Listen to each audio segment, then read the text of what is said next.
தூத்துக்குடி மாவட்டம் மாப்பிள்ளையூரணி என்கிற பகுதியில் பட்டப்பகலில் வீடு புகுந்து பெண் படுகொலை செய்யப்பட்டுள்ள சம்பவம் பெரும் பரபரப்பை ஏற்படுத்தியுள்ளது.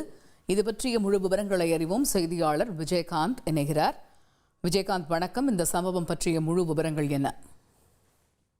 வணக்கம் மேடம். அதாவது தூத்துக்குடி அருகே இருக்கக்கூடிய மாப்பிள்ளையூரணி கிரேஸ் நகர் பகுதியை சேர்ந்தவங்க ராமசுப்பு. இவர் கர்நாடகா மாநிலத்திலிருந்து டவர் அமைக்கும் பணி ஒப்பந்தத்துக்கு எடுத்து செய்து வருகிறார். இவரது மனைவி மகேஸ்வரி என்பவர் தனது 2 குழந்தைகளுடன் தூத்துக்குடி மாப்பிள்ளையூரணி பகுதியில் வசித்து வருகிறார். இந்த நிலையில் இவருக்கும் தூத்துக்குடியில் உள்ள ஒரு காவல் நிலையத்தில் பணியாற்றக்கூடிய தலைமை காவலர்களுக்கும் காவலர் ஒருவருக்கும் தொடர்பு இருந்ததாக கூறப்படுகிறது.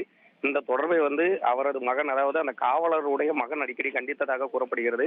ஆனால் அந்த கள்ள தொடர்பை கைவிடாத காரணத்தால் அவரது அந்த காவலரின் மகன் இன்று மகேஸ்வரி வீட்டில் தனியாக இருக்கும்போது அவர் நண்பருடன் அந்த வீட்டில் தனியாக இருந்த அந்த மகேஸ்வரி இந்த பெண்ணிடம் தகராறில் ஏற்பட்டுள்ளார். இந்த தகராறு முற்றி வாக்குவாதமாக ஏற்பட்டுள்ளதை தொடர்ந்து அந்த 2 சிறார்களுமே அந்த மகேஸ்வரியை வெட்டி கொலை செய்துவிட்டு தப்பி சென்றனர்.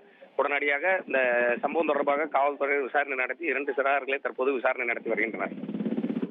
தகவல்களுக்கு நன்றி விஜயகாந்த்.